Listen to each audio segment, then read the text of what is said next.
Our main character, Kang Chan, was a 27-year-old guy of rather short height. He lived alone in a small apartment, quietly tucked away from the buzz of the city. Every day followed the same dull rhythm: go to the office, grind through endless tasks, come back home and collapse on the couch. No hobbies, no girlfriend, no excitement, just a man drifting through the monotony of everyday life, wondering if this was really all there was. One day after office, Kang Chan trudged through the superstore. His mind buzzed with frustration. These people clearly ignored work-life balance. He slaved away with overtime daily. Going home on time felt like a distant dream. At least, working from home loomed on the horizon. He resolved to endure until then. His eyes caught a shiny new can on the shelf. That alcoholic beverage from TV commercials looked tempting. It resembled a normal drink. After a grueling workday, resisting it seemed impossible. He grabbed the can and headed to the cashier. The cashier, a young woman, scanned the item. She hesitated and pointed out the alcohol content. Kang Chan nodded, acknowledging it was alcohol. The cashier eyed his short stature. She firmly stated minors couldn't purchase alcohol. Kang Chan's thoughts swirled with disbelief. She couldn't possibly think he was a minor. He protested, insisting he didn't look that young. The cashier countered, explaining past incidents with minors lying about their age. Those mistakes cost the store hefty fines. Kang Chan, in a good mood, avoided arguing. He asked her to ring up the can. The cashier shot him a stern look and demanded his ID. Kang Chan's frustration grew. He thought she was overly strict. Reaching for his money bag, he recalled buying beer there just 2 days ago. To his horror, his ID wasn't in the bag. He must have left it at work. Desperate, he pleaded with the cashier. He was 27 years old, despite his youthful appearance. He mentioned his corporate job and frequent visits to the store. He even showed his company ID card. The cashier, unimpressed, secretly dialed the police. Kang Chan noticed and decided to leave. As he walked home, anger simmered. His height and youthful face always caused trouble. At 165 centimeters shorter than average, he constantly felt self-conscious. His childlike appearance drew endless judgment. Memories flooded back. In high school, teachers scolded him for tiptoeing during measurements. At his military physical, officials barked at the same command. Even at health checkups, doctors repeated it. Kang Chan muttered to himself that he no longer did that. His height and face shaped a challenging life. Mall employees suggested children's clothes. Servers mistakenly brought him kids' meals. Sports were never an option. Friends teased him daily. The worst pain came from his girlfriend leaving him over his height. Thinking about it now only fueled his anger. Back home, Kang Chan turned to his gaming setup. His top-grade monitor, keyboard, and mouse gleamed, all bought through installments. Gaming offered an escape. He dove into his favorite game, losing himself in the virtual world. A smoky smell invaded his room. Kang Chan groaned inwardly. His neighbor was smoking again. The stench was unbearable. That person smoked from morning to night. Kang Chan wondered how many packs they burned through. He wished they'd face consequences for their habit. Unable to breathe comfortably, he decided to confront them. He stepped outside, determined to stay polite. Approaching his neighbor's door, he pressed the bell. The door swung open violently. A man stumbled out, thrown to the ground. From inside, a woman's voice roared, threatening anyone who dared return. The injured man mumbled about a Mapo grizzly bear and her strength. Kang Chan's thoughts raced. The man's legs looked broken. Had he fought an actual bear? Confusion overwhelmed Kang Chan. He questioned whether to stay or leave. Shaken, he retreated to his room. Exhausted, he collapsed into bed and drifted to sleep. The next morning, Kang Chan stood before his neighbor's door, and a meat box rested in his hands. He refused to give up. The constant smoke could harm him first. He needed his neighbor to stop smoking. Nobody disliked gifts, especially pricey prime beef. This plan seemed simpler than expected. He vowed to stay cautious. Kang Chan rang the doorbell and called out nervously. He introduced himself as the next-door neighbor. He mentioned bringing a gift. A voice from inside echoed curiosity about the gift. Kang Chan asked for a moment to talk. The door swung open. A woman snatched the meat box and locked the door instantly. Disappointed, Kang Chan took further steps. He filed a complaint with the maintenance office. He waited at the apartment's recycling area to confront the neighbor. Nothing worked. The smoke tortured him day and night. Restful sleep eluded him. For a week, he tossed and turned, tormented by the stench. One night, Kang Chan snapped. He couldn't endure this any longer. His entire fortune went into this house. He resolved to end the issue today. Marching to the neighbor's door, he rang the bell with determination. Inside, a muscular woman named Seong lifted dumbbells. Her face radiated anger. Kang Chan's thoughts raced. He was the victim. Fear had no place here. Seong flung the door open, demanding to know who disturbed her workout. She stepped out in gym clothes, towering over him. Kang Chan's face flushed with surprise. She was taller than him. Her presence felt intimidating. Seong pressed him to explain his visit. Kang Chan mustered all his courage and demanded she stop smoking. Silence hung in the air. Seong admitted she was glad he came. She grew annoyed by complaints about her smoking. She suspected he was the one complaining. She challenged him to stop her. Kang-chan pleaded that the smoke invaded his room. Seong lit a cigarette and blew smoke in his face. She taunted him to act. She doubted his courage, mocking his short, skinny frame.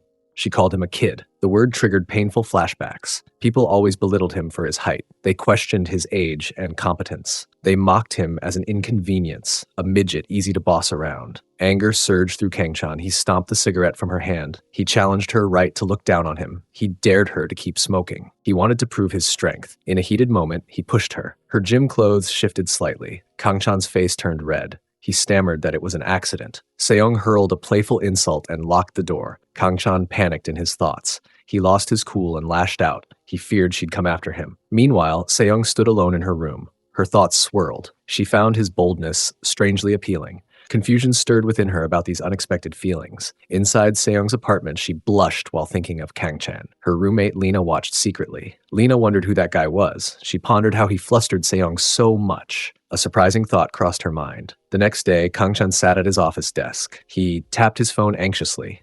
A video played about a neighbor stabbed over secondhand smoke complaints. Kang-chan's thoughts spiraled. He couldn't believe he confronted Seong about her smoking. His anger flared when she called him a kid. Worse, her silence since yesterday unnerved him. Kang-chan slapped his face to regain focus. Seong's lack of smoking heightened his anxiety. She seemed furious during their encounter. He feared ending up like the person in the video. Death wasn't an option for him. He needed a solution. A memory flashed of the injured man calling Seong the Mappo grizzly bear. That name sparked an idea. Kang-chan searched Mappo grizzly bear on his phone. After scrolling, he found a video titled "Thugs Getting Pummeled by Mappo Grizzly Bear."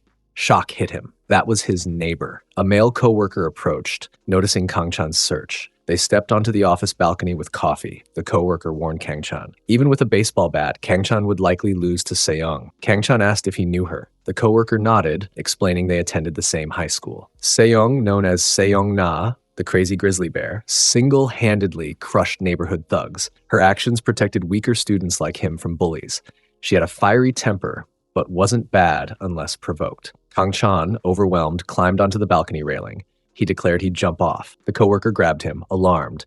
He urged Kang-chan to come down and talk. Kang-chan insisted jumping was better than facing Seong's wrath. Ultimately, he didn't jump. The day passed uneventfully. At Seong's apartment, she worked out intensely. Lena asked about the guy from yesterday. Seong explained she met him for the first time then. He lived next door and complained about her smoking. Lena connected him to the recent complaints. Another roommate, Lin, played video games on the floor. Seong snapped that if he hated her smoking, he should move. She denied any feelings for him. She claimed she wasn't into skinny, pretty boys like Kang-chan. She preferred strong, tough guys who exuded confidence. Lena called her out, accusing her of lying. Lena saw Seong blushing and getting close to Kang-chan during their encounter. She insisted something was brewing between them. Seong's face reddened, but she stayed silent. Seong's face burned with embarrassment. She insisted it was a misunderstanding. Lin jumped in, siding with Seong. She called Seong dull and muscle-obsessed. Lin doubted Seong could succeed with a guy. Seong snapped, demanding whose side Lin was on. Lin recounted a time Seong tried helping a lost child. The child cried, fearing Seong looked like a kidnapper. Lin teased that Seong, single for 23 years, never held a guy's hand. Seong grabbed Lin's mouth, denying the claims. Lin continued, suggesting Seong only wanted Kang-chan as an errand boy. Lena pressed Seong to clarify their relationship. Lin echoed the curiosity. Seong shouted that it was all a misunderstanding. Lena pointed out Seong's compromising moment with Kang-chan. She suggested they might just be workout partners. Seong, red and furious, yelled at them to leave. She pushed them out, claiming she needed to exercise. Alone, Seong's heart raced, thinking of Kang-chan. She wondered why he stirred such feelings. More workouts might calm her, she thought. Meanwhile, Lin asked Lena about the guy. She noticed Seong's unusual behavior. Lena smirked, having never seen Seong so flustered. She felt certain something sparked between Seong and Kang-chan. Curiosity about the next-door neighbor grew. Lena decided to visit him and say hello. That afternoon, Kang-chan returned from work. He sneaked toward his apartment, avoiding Seong. Relief washed over him for not running into her. Living next door made avoidance impossible. His dream home, bought with loans from every bank, felt like a nightmare because of one person. He couldn't keep dodging her forever. He wondered what to do next. Suddenly, Lena appeared behind him. She greeted him as her next-door neighbor. She suggested they should have met sooner. Getting to know each other seemed like a good idea. She asked if he had time to talk. Kang-chan ushered Lena into his apartment.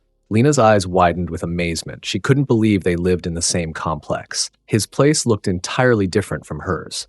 It resembled a wealthy person's home. Brand new comics she craved lined the shelves. A shiny air conditioner gleamed. The sofa and bed looked incredibly cozy. A latest model video game console, always sold out, caught her eye. Even the Wi-Fi impressed her. She called it paradise and envied his lifestyle. Kangchan's thoughts churned. Lena claimed to be his next-door neighbor. She likely lived with that tough gangster, Seong. The idea seemed hard to believe. Lena's bubbly demeanor clashed with Seong's grisly bear reputation. Letting Lena in felt risky. He didn't fully know her intentions. She didn't seem sent by Seong. Her motives remained unclear. After browsing comics, Lena sat close to Kangchan. She mentioned seeing him with Seong yesterday. Seong's compromising moment didn't bother her. What surprised Lena was Seong's behavior. Seong usually fought rather than talked. Seeing her speak to a stranger, especially a man, for so long stunned Lena. Seong even blushed. Lena's curiosity grew about this mysterious man. She wanted to ask about the smoking issue. Feeling tired, she requested a moment to rest. Lena fell asleep on the sofa, leaning against Kangchan. He sat frozen, his mind racing. Her sudden nap confused him. Living with Seong suggested she had a plan. He wondered if he was overthinking. Her foot rested against him. He feared she might accuse him of being inappropriate. She seemed genuinely asleep. Perhaps it was unintentional. Lena's foot nudged him more. Kangchan panicked internally. Her actions might paint him as a creep. He decided to gently move her foot and stand. Waking her could cause trouble. He resolved to stay cautious. Nothing about his actions was improper. As he reached for her leg, Lena suddenly woke, laughing. She admitted waking earlier. His flustered reaction amused her. She deemed him a good person. Kangchan's thoughts flared with frustration. She was toying with him. Her playful wickedness annoyed him. Clearing his throat, Kangchan spoke. As neighbors, he warned her about entering a stranger's home. Such actions could be dangerous. Lena smiled, saying she didn't do this with just anyone. She found his cute face appealing. His kind, shy nature matched her type perfectly. Kangchan stammered in shock. Lena playfully asked his thoughts about her. His mind raced with panic. He hadn't expected this question. He struggled to form an opinion. Flustered, he called her pretty and cute. He admitted liking her, but noted they just met. Lena burst into laughter, revealing she was joking. His serious reaction amused her greatly. A sudden noise echoed outside. Kangchan and Lena rushed to investigate. They found Lin on the floor, surrounded by scattered apples and strawberries. Lin explained she came to fetch Lena. They all returned to Kangchan's apartment. Inside, Lin munched on a cream bun. Lena asked if Seong sent her. Lin confirmed it was true. She described telling Seong about Lena's visit. Seong's face turned red, and she grew flustered. She instructed Lin to come here. Kangchan interrupted, asking how Lin entered his home. Lin admitted the door was open. Kangchan pointed out it was trespassing. He could report her to the police. He also questioned why she ate his bread. Lin explained she accidentally stepped on it. Thinking he'd discard it, she took a bite. She entered because the door was ajar. Her goal was finding Lena. Hunger drove her to eat the bread. She begged him not to report her. Lena apologized on Lin's behalf. She described Lin as a good kid, just bad at apologies. Lena gave Kangchan a cute, pleading look, asking for forgiveness. Kangchan's face reddened. As neighbors, he decided to let it slide. He couldn't resist her charming expression. He added that the bread was expired anyway. Lin chuckled, surprised. She thought it was pizza bread, not a cream bun. Lena shifted the mood. Noting they hadn't introduced themselves properly, she suggested some ice breaking to bond. She wanted to try something fun. Feeling hot, she tugged at Kangchan's outer shirt, asking his opinion. Lena and Lin dove into playing Circle Fit on Kangchan's gaming console. Kangchan watched in disbelief. Lena's idea of trying something meant a dance game. Their loud enthusiasm filled the room. He hadn't expected anything different. Their energy overwhelmed the quiet space. A sudden noise came from outside. Kangchan wondered if downstairs neighbors came to complain. Their gaming was quite loud. He prepared to apologize. Opening the door, he froze as Seong grabbed his collar. She accused him of being a creep and demanded to know where Lena and Lin were. She threatened consequences if anything happened to them. She lifted him by the collar, leaving him gasping. Seong stormed inside and saw Lena and Lin dancing to the game. Both girls looked startled. Lena apologized profusely, laughing nervously. She noted how many times she apologized today. Kangchan's thoughts swirled with shock. Seong's strength nearly choked him. He marveled at her power. Lena urged Seong to apologize. Seong grumbled, her face reddening. Lena insisted she say, "I'm sorry," clearly. Seong hesitated, then accused Kangchan of staring at her chest first. She called him a nutcase. Lena and Lin gasped in surprise. Lena asked what was wrong with her. Lin questioned if Seong lost her mind. Lena explained to Kangchan that Seong must be shy. Kangchan scoffed, expecting nothing better. Someone like Seong would never apologize. He recounted her calling him a kid despite just meeting. She barged into his home and nearly strangled him. He accused her of being the one improperly dressed. He suggested she enjoyed public exposure. He insisted she was the creep, not him. Seong's anger flared. She brought up his smoking complaints. She proposed settling their dispute now. Kangchan stammered, caught off guard by the topic. Seong argued she smoked in her own home. She saw no need to tiptoe around. Smoking wasn't illegal. She urged him to avoid further trouble. Kangchan's fear battled his frustration. He refused to back down. Her smoke turned his home into a haze. He gathered his courage to speak. He called her stance ridiculous. Perpetrators never recalled their wrongs. He accused her of having no shame. Her smoke made others think he was the smoker. He described the pain her actions caused. He mocked her idea of ending the dispute. If she kept smoking, he'd form a committee or report her. Seong's face flushed as she stepped back. She told Kangchan he stood too close. Kangchan snapped that it wasn't important. Her sudden reaction startled him. Lena gently touched his hand, interrupting the tension. She noted their conflict over smoking. As neighbors, fighting seemed unnecessary. She proposed a solution instead. Kangchan wondered what she meant. Lena suggested Seong smoke outside. In return, they could visit Kangchan's apartment anytime. Seong exploded, questioning Lena's authority to decide. Lena urged Seong to consider the deal. Their apartment lacked Wi-Fi, air conditioning, food, and a working computer. Even their washing machine was broken. Lena reminded Seong of their tight situation. They paid off a guy Seong roughed up. The homeowner threatened eviction if they caused more trouble. Lin added that eviction would leave her homeless. Seong stammered, insisting she didn't torment Kangchan on purpose. She admitted the deal wasn't bad. Kangchan's thoughts raced. This was his house. He wondered why he had no say. The deal could solve the smoking problem. They probably wouldn't visit often. As neighbors, getting to know them seemed reasonable. Lena took their silence as agreement. She suggested introducing themselves properly. They'd be seeing each other more often.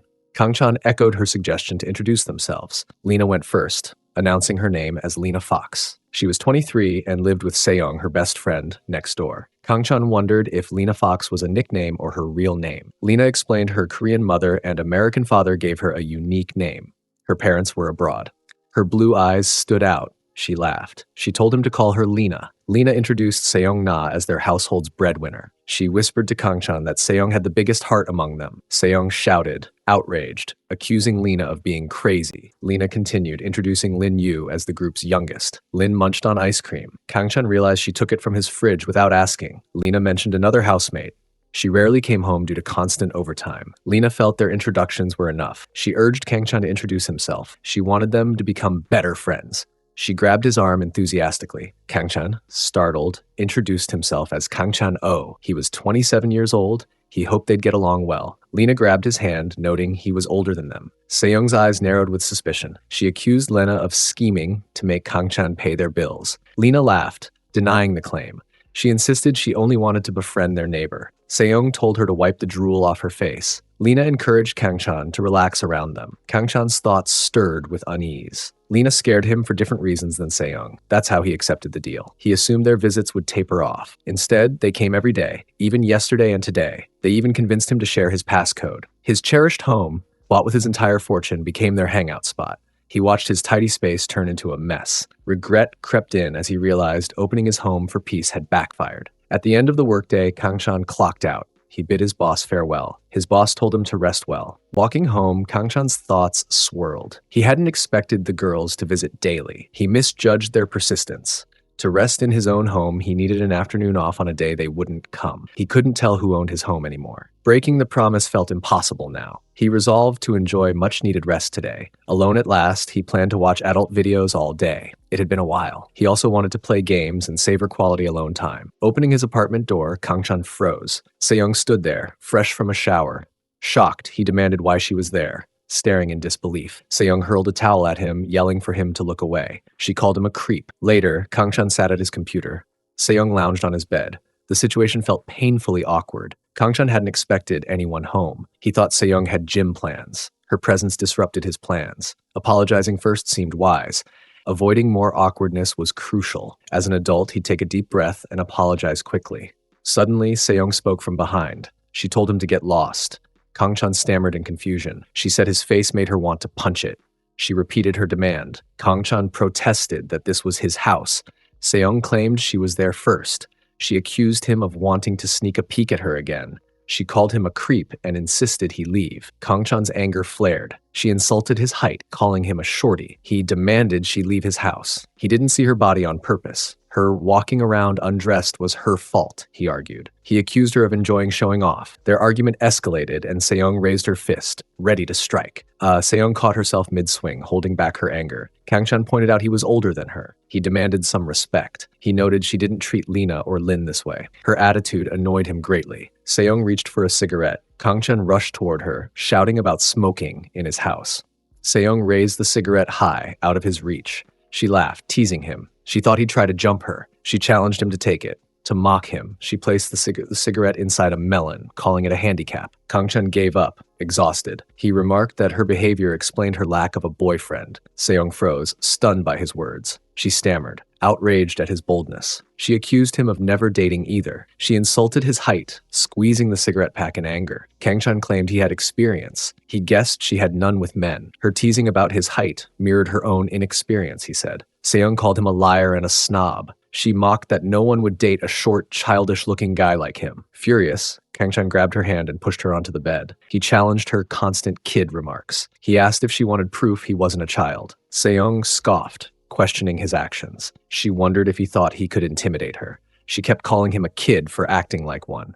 She dared him to prove otherwise. She doubted he could do much. Kangchan's thoughts burned with determination. He vowed to teach her a lesson. He'd ensure she never called him a kid again. They launched into a heated video game session. Kangchan dominated, outplaying Seong completely. Exhausted from a full day of video games, Kangchan and Seong fell asleep at night. Seong's phone showed 8 missed calls from Lena. Kangchan woke up, still tired. He taunted Seong for calling him short. He gloated about outplaying her. This should stop her teasing, he thought. He checked the time, shocked it was past 10 p.m. He had to wake early for work. His legs felt numb and his back ached. He felt like a zombie. Seong slept soundly despite starting the conflict. He wondered what to do next. He admitted to himself he got carried away gaming with her. She was the most dangerous of the group. His head throbbed, so he postponed thinking. He needed to clean his room before anyone noticed. Turning, Kangchan froze. Lena stood there, having seen them. He wondered when she arrived. She'd get the wrong idea. The situation was obvious. He panicked, unsure what to say. Lena slowly closed the door and left. Kangchan questioned if he imagined it. Outside, Lena's thoughts raced. She couldn't believe Seong and Kangchan played games together. The scene shocked her. Morning came, and Seong sneaked into her apartment. Lena demanded why she was home so late. Lin pointed out Seong ignored her phone. Lena found it suspicious. Seong, their good girl, never stayed out overnight. Lin teased that Seong was sweating heavily. She wondered if it was hot. Lena pressed Seong to tell the truth. She wanted to know who Seong was with all day. Seong snapped, calling them crazy. She claimed she worked all day and night. Guys always treated her poorly, she said. Someone like her wouldn't be with a guy. She challenged them to introduce her to someone. Lin suddenly sniffed her. Seong recoiled, asking what she was doing. Lin claimed she smelled something fishy. Seong insisted it was just sweat. She pushed past them to shower. In the bathroom, Seong's thoughts drifted to past insults. People mocked her as a thug. They compared her to a man or a gorilla. Her strength and temper made her unwomanly, they said. No one would see her as a woman. They doubted she'd ever find love. Seong reflected that last night felt unreal. She played intensely with a guy like a normal person. She wasn't a man after all. She downplayed the fuss about their gaming session. It wasn't special. She regretted it was with a skinny weakling like Kangchan. Then she remembered his dominance in the game. She scolded herself for lingering on it. She called him a loser and vowed revenge for toying with her. At Kangchan's office, gossip buzzed among the girls. One shared that the team leader got fired for embezzlement. She noticed his shady behavior when he stole coffee powder from the cafeteria. The incident caused a huge commotion, even involving the police. She pitied the department head, a kind but weak pushover. Another girl laughed, unsurprised by the company's chaos. A third wondered who the new team leader would be. The first girl heard it was a woman, but wild rumors swirled. She was allegedly fired from her last job for an affair with a married colleague. The second girl found it shocking. They speculated if she charmed an executive to join their company, giggling at the thought. Meanwhile, Kangchan sat at his desk, fuming. He snapped his pen in frustration. His mind raced over Lena's reaction. He feared she was plotting something tricky. He wondered how this would affect his relationship with Seong. Treating her the same seemed impossible. Lena hadn't called since their awkward encounter. He worried she told Lin everything. His His head throbbed and he couldn't focus on work. The girls would likely visit again today. He questioned how to face them. Whether he liked it or not, he'd keep seeing them. Overwhelmed, he shouted about what to do next. His colleagues noticed his outburst. His boss asked if he was having another breakdown. He suggested Kang-chan go home if struggling. Kang-chan insisted he was fine. His thoughts spiraled. He felt dizzy and wanted to quit his job and move. At her apartment, Seyoung worked out alone. Memories of Kang-chan infuriated her. She couldn't focus on exercising. Beating him up crossed her mind. She knew she'd see him often, making violence awkward. It also felt wrong to hit a small guy over this.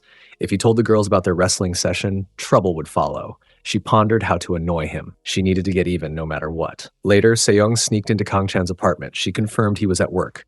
The place was empty. She smirked, plotting revenge. That little weakling would pay for humiliating her. Regrets were too late for him. She vowed he'd learn true despair today. Seyoung grinned mischievously in Kang-chan's apartment. She tightened the lids on every bottle. She loosened all the light bulbs. She bent his spoon slightly. She hid his remote control in the highest cabinet. His clothes went under the furniture. Her revenge felt satisfying. She declared it a success. Wiping her brow, she gloated that this was his punishment for crossing her. The prank seemed sufficient. A wave of doubt hit her. She questioned her actions. They felt petty and pathetic. Still, the thrill of revenge lingered. She decided to hide under the bed to watch his reaction. Seyoung crawled under Kang-chan's bed but got stuck. Her shorts caught and slipped down. She blamed her oversized rear. Frustration surged as she struggled. She couldn't free herself. The situation enraged her. After a while, Kang-chan returned home. He spotted Seyoung stuck under his bed. Shock overwhelmed him as he demanded an explanation. Kang-chan stared at Seyoung stuck under his bed. He wondered why she was there. Seeing her in her underwear sparked wild thoughts. He dismissed the idea of her seducing him. Someone as tough as her wouldn't do that. Their past cardio session didn't change that. Still, the situation amused him. He couldn't picture her as seductive. Seyoung, furious, shouted at the figure above her. She mistook him for Lena or Lin. Realizing it was Kang-chan, she called him the arrogant shorty. Kang-chan poked her, confirming his identity. He teased her about being stuck. He suspected she was up to mischief. He demanded to know her intentions. Seyoung's thoughts raced in panic. This was the worst outcome. Being caught by him was humiliating. She couldn't admit to her petty pranks. She refused to confess. She needed an excuse. She worried he might think she was there for sneaky reasons. Frustration overwhelmed her as she struggled. She couldn't free herself. Her efforts failed completely. Kang-chan explained the bed's sturdiness. It shook before, so he nailed it down. Now it was solid as a rock. Seyoung called him a crazy nut. Kang-chan pressed her to explain why she was stuck. She told him to mind his own business, mocking his height. Kang-chan pointed out her vulnerable position. He demanded the truth and started tickling her leg. Seyoung squealed, laughing uncontrollably. She begged him to stop. She told him to check the apartment for himself. Kang-chan grew suspicious. He noticed her pranks, tightened bottle lids, loosened bulbs, bent spoons, and his remote hidden high up. His favorite jacket lay under furniture. Seyoung laughed, admitting she hid to watch him suffer. She called it a shame her plan failed. Kang-chan, enraged, swatted her firmly. He declared this was her punishment for provoking him. He demanded an apology. He swatted again, insisting she apologize immediately. Seyoung yelped with each swat, but held her ground. Seyoung scoffed, claiming Kang-chan's swats barely tickled. She huffed defiantly. Kang-chan challenged her toughness. He tied her leg to keep her in place. Seyoung's thoughts spiraled in panic. She wondered if he planned to take advantage while she was stuck. Her heart raced with unpreparedness. She questioned if he'd really act so boldly. Kang-chan warned her to brace herself. Seyoung braced for something rough. He swatted her again, demanding an apology. He called her a stubborn goof. He urged her to say sorry. Seyoung refused, panting heavily. She wouldn't take orders from someone weaker. Kang-chan pressed if she'd keep refusing. Seyoung's mind raced. She once fended off 8 attackers without flinching. This childish punishment didn't hurt. Yet, she felt strangely uneasy. Her defiance held, but something felt off. Kang-chan, exhausted, stopped swatting. Her skin felt like concrete. He called her impossibly stubborn. He noticed something odd. Normally, she'd fight back fiercely or threaten him. Today, she seemed unusually compliant. His hand felt oddly damp. If she wouldn't yield, he'd try another tactic. He began tickling her relentlessly. Seyoung squirmed as he continued his playful punishment. Kang-chan continued his playful punishment on Seyoung. He demanded she call him master with her cheeky mouth. Meanwhile, Lin sat alone in her room. Her thoughts swirled endlessly. The situation felt strangely off. Seyoung acted flustered when talking about boys. That behavior seemed completely unlike her. The only boy nearby was Kang-chan. Seyoung must be hiding something important. She hadn't suggested visiting Kang-chan's place lately. Lin suspected he was blackmailing her. She couldn't allow that to happen. She needed to rescue Seong right away. Suddenly, Lena interrupted her thoughts. She proposed ordering pizza since Seong wasn't home. Lena offered to pay for it. She felt quite hungry. She wondered if Lin felt the same. Lin's eyes lit up at the idea. She asked if they could get Hawaiian pizza. Lena firmly said no. Lin suggested bulgogi pizza instead. Lena agreed to that choice. Lin cheered with excitement. She never turned down pizza. It had been ages since she enjoyed some. Lena's mind raced quietly. She wouldn't let Lin spoil this fun moment. Getting caught wouldn't be enjoyable for anyone. She thought about Seong, silently agreeing with the plan. The next morning, Kang-chan woke up exhausted. His phone displayed over 20 missed calls from the department head. He struggled to move, feeling like a truck hit him. He wondered how long he slept. He feared he was late for work.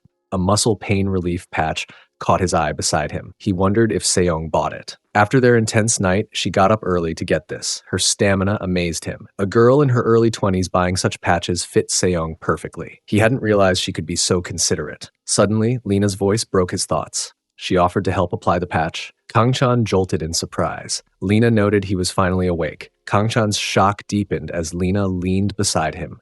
She teased him about his surprised expression. They saw each other nearly every day, she said. His face suggested something happened last night. Kang-chan stammered, insisting nothing occurred. His thoughts raced with panic. He wondered why Lena was there. He didn't want her in his room. He suspected she came because of what she witnessed before. Lena pressed him to reveal what happened. Kang-chan repeated that nothing occurred. She called out his obvious lie. His reaction differed from usual. He insisted he was the same. He told her to knock before entering, despite their familiarity. Lena laughed, claiming she did knock. He must not have heard her. Kang-chan questioned when he ever permitted her entry. He accused her of being proud of barging in. His mind churned with suspicion. Lena might be teasing him deliberately, knowing about last night. He wondered if she watched them too. Lena noted he was fast asleep. He must have been exhausted. She didn't know what he did, she teased. His lack of reaction to her jokes puzzled her. She noticed he wasn't at work yet. Her eyes caught the wet bed sheet. The entire bed felt damp. A strange smell lingered. Lena questioned what he was doing. His suspicious behavior intrigued her. She doubted it was sweat. She playfully suggested he wet the bed. Kang-chan began to protest. Lena asked if she could guess what it was. Kang-chan, flustered, questioned her guess. She started to say he must have done something wild. Kang-chan's mind raced with worry. Lena must know something about last night. He wondered what he was to her. He needed to say something. Words escaped him. He feared she thought he was a creep who misled an innocent girl. Coming clean seemed the best option. Lena laughed heartily, questioning his seriousness. As an adult living alone, his behavior was normal, she said. Kang-chan's thoughts spun in confusion. He didn't understand her meaning. Lena teased if he was embarrassed. She suggested he was hiding something. She accused him of playing video games alone intensely. Kang-chan balked, asking if she was embarrassed to suggest that. He questioned if she thought he wasn't with a girl last night. Lena giggled, noting his shyness around girls. She could tell he was wrestling while thinking of them. Kang-chan protested loudly. She claimed he soaked his bed from wrestling too much. He denied it, exasperated. She could think whatever she wanted. He doubted she'd believe him. Lena insisted she trusted him completely. Kang-chan scoffed, unconvinced. He decided not to bother arguing. Lena offered to hang out if he felt lonely. She suggested it might be more fun than yesterday. Kang-chan's thoughts swirled with suspicion. He wondered what she was after. Her closeness unnerved him. Every conversation felt like a loss. He recalled their eyes meeting last time. He thought she'd bring it up. She might have forgotten or was avoiding awkwardness. Her true thoughts remained a mystery. Lena noted he was still home. She assumed he wasn't working today. It was her day off too. Hanging out would be fun, she said. Kang-chan protested, insisting he had to work. He had piles of work to do. He claimed to be very busy. Lena watched Kang-chan, wondering if he was a workaholic. He reached for his shirt, planning to file for a half-day leave at work. Weakness overtook him, and he collapsed. Lena rushed to his side, alarmed. She asked if he was okay. Kang-chan groaned, unable to move. His phone buzzed with a call. He answered weakly, greeting his boss. He apologized for not calling earlier. His boss reassured him, praising his diligence. Something urgent must have come up, he said. Kang-chan admitted he overworked himself yesterday. His boss suggested taking the day off to rest. He'd informed the team of Kang-chan's absence. Kang-chan thanked him gratefully before hanging up. Lena exclaimed that he didn't have to work now. Kang-chan sighed, noting his boss allowed a vacation day. It was a lucky break. He hadn't planned it, but he'd rest all day. Tossing his shirt aside, he collapsed onto the bed. His thoughts turned inward. This was for the best. He'd been exhausted lately. He'd do some housework and sort out his thoughts while resting. Lena touched his shoulder, noting its stiffness. She offered to give him a massage. Kangshan, startled, declined her offer. Lena insisted he shouldn't be nervous.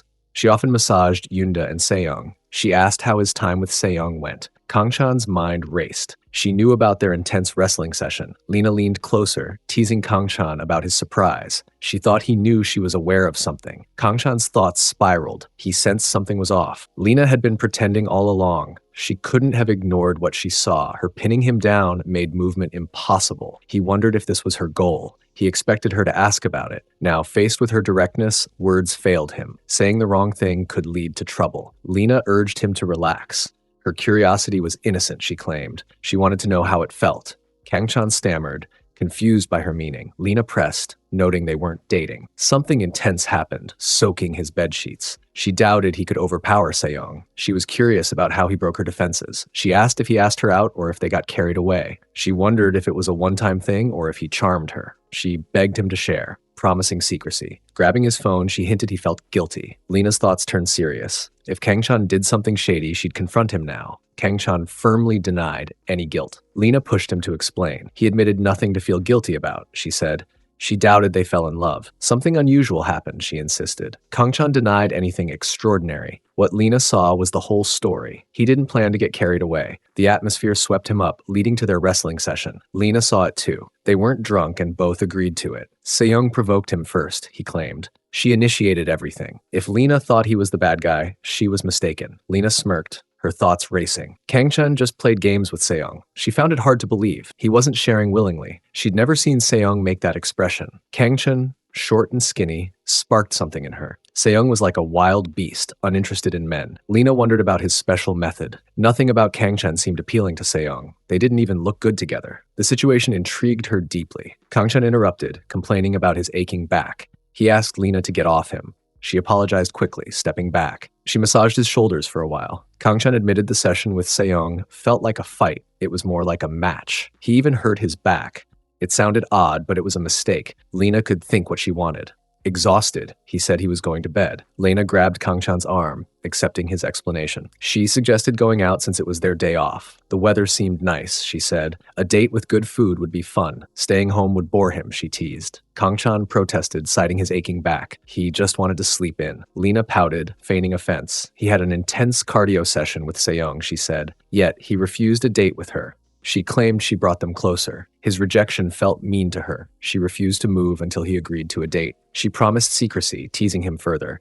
She insisted on going out together. Kangshan snapped, agreeing to the date. He told her to get off him. He was serious, demanding she stop rubbing against him. Lena beamed, thrilled. She left to dress up, promising to see him later. Alone, Kangshan sighed in relief. Turning her down wasn't easy. He wondered why she suddenly wanted a date. Her intentions puzzled him. Meanwhile, Lena's thoughts buzzed with excitement. She was eager to uncover what made Seong so engrossed in Kangshan. Later, Kangshan sat on a park bench, alone. The weather wasn't nice at all. The sweltering heat overwhelmed him. He questioned why Lena chose the park. Her actions confused him completely. Lena approached, holding ice cream. She noted the heat and told him to open his mouth. Kangshan and Lena sat on a park bench, eating ice cream. Both sweated in the intense heat. Lena remarked it wasn't this hot earlier. Kangshan's thoughts buzzed with suspicion. Lena's sudden desire for a date seemed odd. He doubted she just wanted to hang out in such heat. He kept his guard up. Her way of eating ice cream looked strange to him. Lena snapped him back to reality. She asked why he wasn't eating his ice cream. He kept glancing at her, she said. She wondered if something was on her face. His ice cream would melt soon.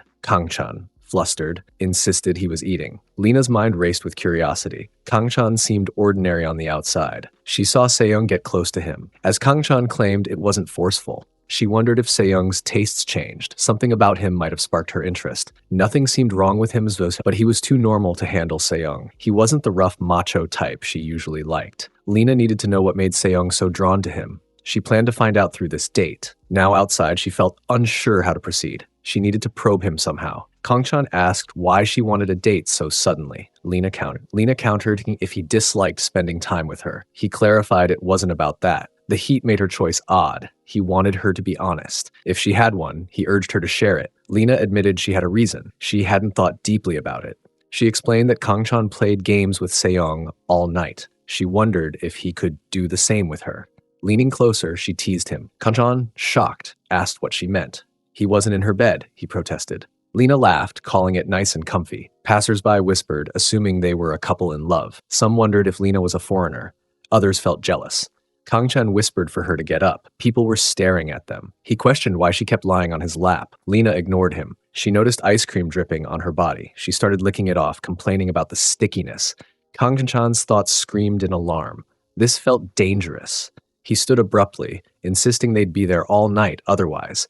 If she had no plans, they should go home before it got hotter. Lena agreed, chuckling at his seriousness. Grabbing his arm, she suggested they get going. Her thoughts swirled with determination. She hadn't uncovered his secret yet. Spending more time together might reveal why Seong fell for him. He seemed wary of her. To get closer, she'd need to be bolder. Kangchan and Lena strolled together on their date, chatting casually. Lena asked what Kangchan usually did on his days off. He said he played games or watched movies. Lenda wondered if he hung out with friends or joined clubs. She asked about his hobbies. Kangchan admitted he just stayed home. Lena remarked that she'd be bored in his place. Kangchan insisted he wasn't bored. Working overtime kept him busy catching up on sleep. He hadn't taken a leisurely walk like this in years. Lena laughed, comparing him to a grumpy vampire. Since they were out, she asked if he wanted to do anything special with her. Kangchan wasn't sure. He hadn't been on many dates. Days off like this were rare for him. Lena felt touched that he spent his precious vacation with her. She offered to do anything he wanted. She was fine with whatever, even a playful romp, she whispered teasingly. Kangchan snapped, telling her to stop joking around. People were nearby, he warned. Lena teased him for being shy. Eating, sleeping, and fun times were basic needs, she said. His embarrassment proved he was a dating novice. Kangchan admitted he was an amateur. He asked if that made her happy. Lena grinned, saying she did her research. He just needed to follow her lead. Kangchan was surprised she researched dating. Lena declared she'd be his girlfriend for the day. She offered her hand for him to hold, smiling brightly. Kangchan's thoughts reeled as Lena called herself his girlfriend. He reached for her hand nervously. Instead, she wrapped her arm around his. She teased that getting him to hold hands was tough. Holding hands in the heat wasn't necessary, she said. They looked like a couple now. She asked if he disliked it. Now that they held hands, they should enjoy the date like a couple. They spent the day taking pictures, feeding dogs, eating together, and riding park attractions. Lena wiped sweat from his face, caring for him gently. By afternoon, they walked together, tired but content. Lena's thoughts swirled with confusion. Spending all day with Kangchan revealed nothing special. She still couldn't see why Seong was drawn to him. She scoffed at the idea of attraction. Kangchan seemed utterly boring. She wondered if he was acting dull on purpose. Seong's tastes baffled her. As her housemate, Seong was impossible to figure out. Lena blamed her for this wasted day. She should have gone to work instead. Lost in thought, Lena nearly got hit by an electric scooter. Kangchan grabbed her, pushing her to safety. He sighed in relief, calling it dangerous. He asked if she was okay. He complained about reckless scooter riders. Lena, blushing, thanked him for saving her. His hands rested on her back. Kangchan, flustered, apologized. He explained he was dodging the scooter. It was an accident, he said. Lena reassured him it was fine. He was trying to help. Lena's thoughts raced. Kangchan seemed clumsy and awkward all day. Yet, his quick action felt undeniably manly. Still, it wasn't enough to spark her interest. It didn't explain Seong's attraction either. Kangchan noticed bruises on her ankle. Lena admitted she twisted it earlier. It was okay, she said. Kangchan insisted on buying medicine and pain relief patches just in case. He told her to sit and wait. He asked if she needed anything else. Lena said it was okay. He promised to return quickly. Lena's thoughts shifted. Kangchan felt like a clumsy kid before. Now he seemed reliable. He saved her and showed kindness. The situation felt strange. Her ankle throbbed and her clothes were dirty. Kangchan was at the pharmacy, leaving her alone. She wondered what to do next. Getting home safely worried her. She questioned what to tell the girls. A tall stranger approached Lena, noticing her injury. He offered to help her. Meanwhile, Kangchan finished buying medicine at a pharmacy. He felt relieved to find one still open. It was getting late, he noted. He might not have gotten the supplies otherwise. Returning, Kangchan saw the stranger bothering Lena. Lena told the guy to stop. The stranger insisted it was dangerous at night.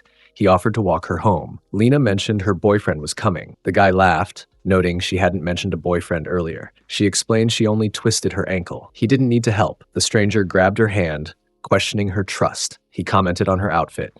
Kangchan rushed over, pushing the guy's hand away. He told him to let go. The stranger wasn't her friend, he said. Dragging her was unacceptable. The guy's thoughts boiled with frustration. Kangchan, slightly nervous, suggested talking to her another time. Brighter hours would be better, he added. The stranger mocked Kangchan's height, doubting he was Lena's boyfriend. He assumed they were just friends. He told Kangchan to get lost before he got hurt. Kangchan had no chance with his height, he sneered. He asked Lena for her number, claiming he didn't say this to everyone. Lena begged him to stop. Kang-chan grabbed the guy's collar, furious. Whether they were friends or not didn't matter. Lena didn't like him, he said. The guy needed to leave or face the police. The stranger, shaken, backed off. He cursed his bad luck. Kang-chan ruined his plan, he muttered. He left, grumbling about his misfortune. Kang-chan checked on Lena, asking if she was okay. He wondered if the guy tried anything. Lena, trembling, said she wasn't okay. She thanked Kang-chan for helping. It could have been dangerous if the guy attacked him. Her face flushed as her thoughts raced. She'd seen guys act tough to impress her before. This shouldn't feel new. Yet, her heart pounded wildly. Lena's face flushed as her thoughts raced. She refused to admit feeling nervous. This wasn't like her, the confident fox. A cheap trick shouldn't faze her. She told herself to calm down. It was just a startle, she reasoned. Suddenly, she glanced back and saw Kang-chan collapse on the road. He apologized for the scare, nearly having a heart attack himself. Later that night, they sat on a park bench. Lena noted this was the park's deepest section. Her sprained ankle prevented walking. Their house was 2 kilometers away. She wanted to call the girls for a ride. Telling them about the date felt risky. Seyoung would make a big fuss if she knew Lena got hurt. Kang-chan's thoughts churned. Calling Seyoung might lead to a beating. Lena explained this was an ecological park. The lights would turn off soon. Calling an ambulance seemed excessive for a sprain. Walking home wasn't an option. Her shirt was soaked. Flustered, she pointed out a motel to Kang-chan. He froze, questioning if she meant a motel. He checked his phone, noting it was 300 meters away or 130 via a shortcut. He questioned how they could go there. The reviews looked strange, he said. Lena dismissed his concerns. They'd just take a short break. It wouldn't be an issue if he kept his hands to himself. Kang-chan hesitated, overthinking. Lena asked why he was overreacting. She only needed help getting there. She wondered if he secretly wanted more. They were stuck in the park with her injury. The lights would go out soon. Her phone battery was low. Strange people were entering the park. She felt exhausted and at her limit. Calling the girls wasn't an option. Going home risked them finding out about the date. Kang-chan pointed out she was a woman and he was a man. Going to a motel seemed inappropriate. Lena teased his sudden gentlemanly act. She caught him staring at her chest earlier. Kang-chan stammered, denying it. She asked if he had a better idea. Kang-chan looked at the sky, exhausted. He thought it was a tiring day. They went to the motel. Lena told the girls not to wait up. She'd go home tomorrow, she said. Kang-chan urged her to sleep and see a doctor tomorrow. Lena apologized earlier. She should have been more assertive, she said. Kang-chan could have gotten hurt because of her. If he hadn't been there, that guy might have dragged her away. Her job required meeting many people. Things had improved, but some men still scared her. Kang-chan's eyes widened, shocked by Lena's confession. She admitted to being scared of men. She thought she'd overcome it. Always a loner, she struggled to make friends. Her foreign father might have played a role, or it was just her, she said. When she tried making friends, others bullied her. They accused her of flirting with boys. Strange rumors spread about her. Boys gave her odd looks. Troublemakers approached her constantly. She couldn't handle it anymore. With no friends and parents abroad, loneliness overwhelmed her. She even felt hopeless enough to consider ending it all. She shared how Seyoung saved her by confronting those bullies. Despite hiding it, her life was a nightmare. Even now, strange men make her tense. Tears streamed down her face. Kang-chan softened, calling her name gently. He always saw Lena as cheerful and bubbly. Her sadness shocked him. She'd endured so much, he thought. Her bright demeanor hid a haunting past. Something felt off to him. He questioned why she wasn't scared of him. He was a man too. She didn't stutter when they first met. She was overly friendly with him. Lena smiled, calling him cute. He was an exception, she said. Kang-chan asked if she was mocking him. He felt foolish for pitying her. He called her a tricky fox.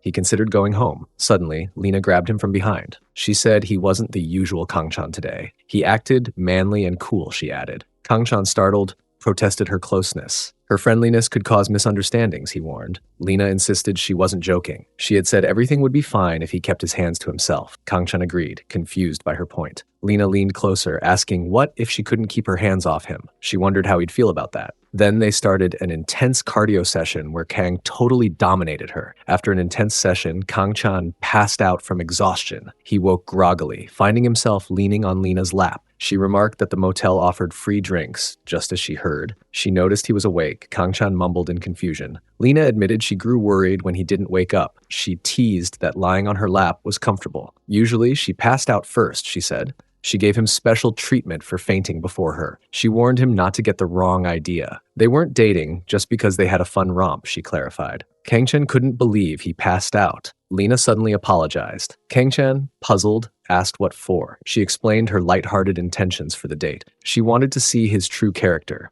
She needed to know if he was trustworthy. He took time from his busy schedule for her. She felt grateful and apologetic. She asked if he was afraid during the earlier incident. Kangchan questioned what she meant. Lena pointed out the guy was much bigger than him. He could have gotten badly hurt protecting her. She doubted she could have done the same. Kangchan reminded her that she called herself his girlfriend today. He couldn't let that guy drag her away. As her pretend boyfriend, he had to act, he said. Lena giggled, surprised by his words. Her cheeks flushed with fluster. Overwhelmed, she playfully pushed him into another lively cardio session. The next day, Seyoung woke up on her sofa. Neither Lena nor Lin was home. Boredom set in, and she wondered about fun activities. Visiting Kangchan's house crossed her mind. It had been a while since she went there. She pushed thoughts of him away, frustrated. That shouldn't occupy her mind. Their intense wrestling session meant nothing to her. He was to blame for her discovering it. The thought annoyed her greatly. She'd never been into such things. Working out was her escape. She began exercising, counting squats with enthusiasm. This was her true thrill, she declared. It excited her and pumped her muscles. Fake workouts like that couldn't compare. Real exercise would banish those thoughts. Exhausted after a while, Seyoung realized this wasn't the same thrill. She glanced around, spotting her secret workout gear. No one was home. She didn't need to wait. She could use it alone. The gear's size reminded her of Kangchan's gear. Holding it, she decided to get it over with. After trying for a bit, the tool broke. She sighed, admitting it wouldn't work. Maybe she needed Kangchan's equipment instead. She didn't want to, but felt compelled to try that again. Seyoung rummaged through her closet, certain the gear was there. She searched for a specific box. Opening the closet, she found it. The box looked ordinary, filled with random items. Pressing the bottom revealed Yoonda's special workout gear. Seyoung began training with it enthusiastically. The doorbell rang, and a tired Lena entered. Seyoung noticed her exhaustion and asked if she was hurt. Lena greeted Seyoung warily. Seyoung questioned her odd behavior. Lena brushed it off, saying she needed sleep. Noticing Seyoung's strong back, Lena playfully swatted it. She teased that Seyoung's toughness kept her fine. Lena then shuffled off to rest. Alone, Seyoung pondered how to approach Kangchan. She needed a natural way to spark something with him. Her cigarettes came to mind. A plan formed, and she smirked confidently. Meanwhile, Kangchan dragged himself into the office, looking drained. A colleague grabbed his shoulder, helping him walk. He asked if something happened yesterday, calling Kangchan a zombie.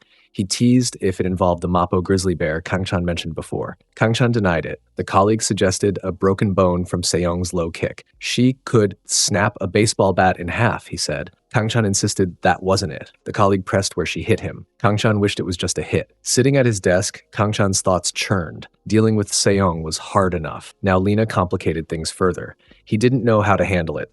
Their intense session with Lena stunned him. He worried she'd tell Seyoung. He needed to act, but felt lost. Noticing his desk computer, he groaned. Someone piled extra work on him. Kangchan approached his boss, flustered. His boss asked if he enjoyed his vacation. He noted Kangchan looked more tired. Kangchan laughed, claiming he was fine. His boss mentioned a new team leader arriving tomorrow. Kangchan was unaware of this. The boss explained the new leader was brilliant like Kangchan.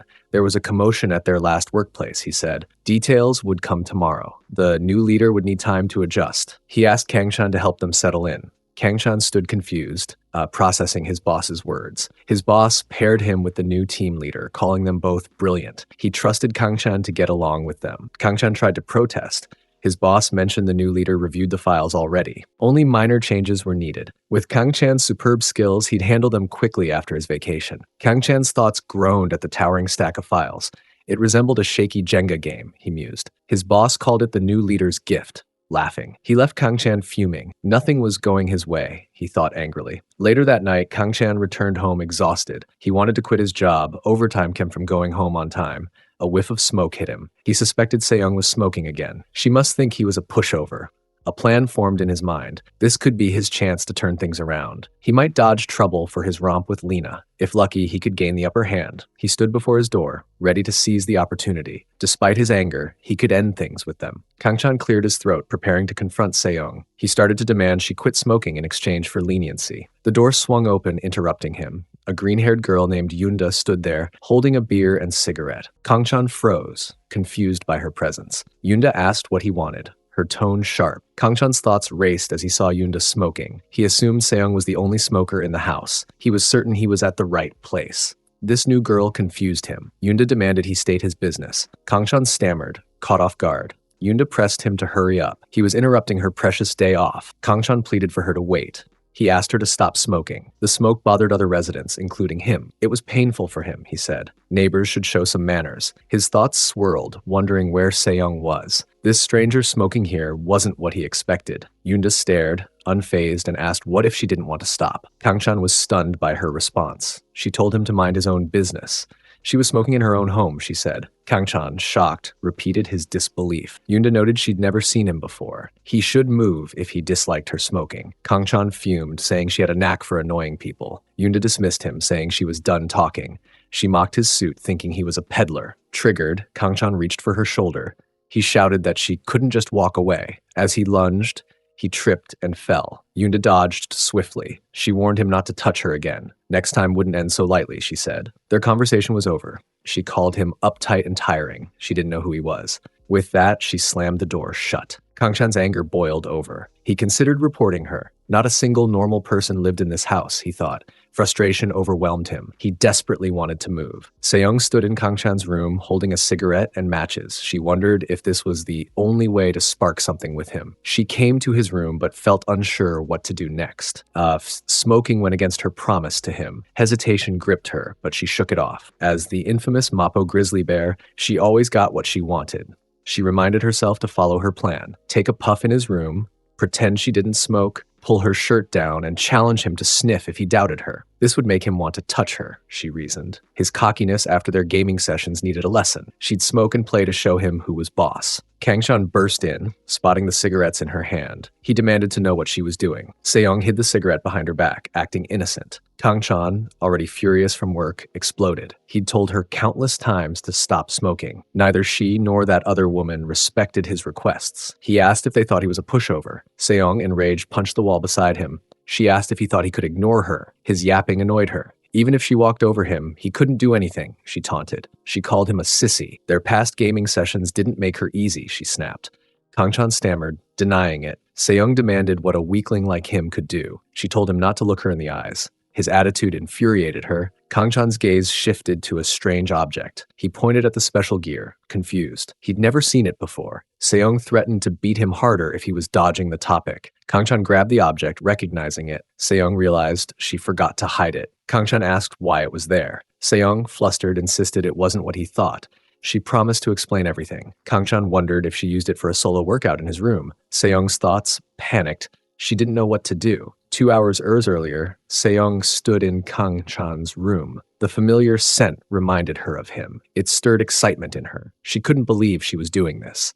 Before he returned, she wanted to act. She tried on his shirt for fun. It felt small on her. The shirt carried Lena's perfume scent. Kangshan groomed himself more than she thought. With time before he came home, she considered reliving their past session. She scolded herself for acting like a weirdo. Alone, she started a solo workout. Exhaustion soon overtook her, and she fell asleep. Back in the present, Seyoung cursed herself. She called herself a foolish nut. Falling asleep with the gear beside her was careless. She had no excuse now that Kangshan caught her. Kangshan, sensing her embarrassment, asked her to speak. He suspected she had a solo session in his room. Seyoung denied it, confused. She claimed the gear wasn't hers. Her thoughts raced in panic. No good excuses came to mind.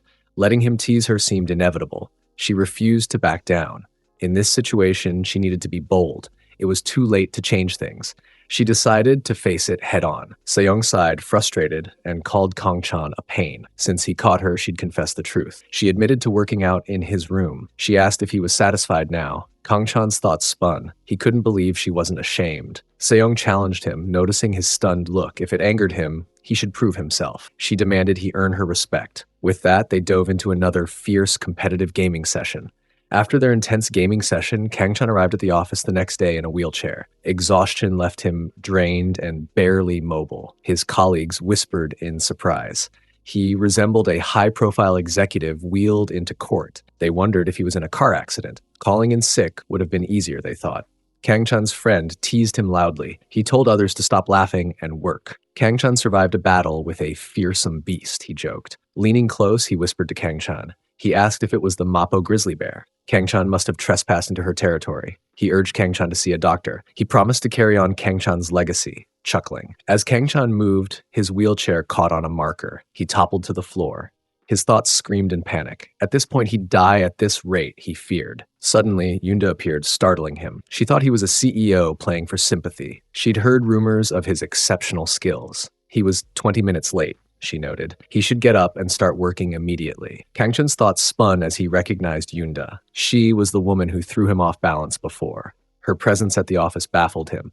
Yunda warned that the department head was coming soon. She told him to stop causing a scene and get up. Kangchan, flustered, agreed quickly. Office workers whispered among themselves. They recognized Yunda from the rumors. It was her first day, they noted. She seemed to assert dominance already. A crowd gathered around them. Yunda addressed Kangchan sternly. She urged him to come to work on time. Reporting his poor attendance would be annoying. She wanted efficiency in the workplace. Kangchan's mind reeled. Even at their first meeting, Yunda seemed cynical. He wasn't sure if that was her true nature. She was the type of person he disliked most. Yunda, before leaving, scolded him further. Chit-chatting during work hours wasn't pleasant, she said. He should be careful moving forward. She wasn't thrilled to see him either. Standing up, Kangchan's thoughts erupted. He questioned why she was here. He hoped to avoid any involvement with her. Her attitude angered him. He acknowledged being late was wrong, yet her superior tone irritated him. He recalled the new team leader replacing the previous one, fired for embezzlement. He feared Yunda was that leader. He desperately wished to avoid her. Later, Yunda introduced herself to the workers. She greeted them as Yunda Cha, the new team leader. Kangchan's heart sank. His bad feelings were correct. She was indeed the new team leader. She stated she understood how things worked here. Everyone should do their jobs without causing trouble. Her boss noticed her cold tone. He asked if she fought with someone. Yunda ignored him, urging everyone to do their best. She added a warning as their leader. Personal feelings shouldn't mix with work, she said. Kangchan's thoughts grew heavy. Yunda was the housemate Lena mentioned. She might target him for scolding her about smoking. Or perhaps Lena's stories caused a misunderstanding. Her hostility toward him puzzled him. Like it or not, they'd work together now. His head throbbed with stress. Exhaustion overwhelmed him. He'd finished the proposal he was assigned. Feeling dozy, he considered closing his eyes briefly.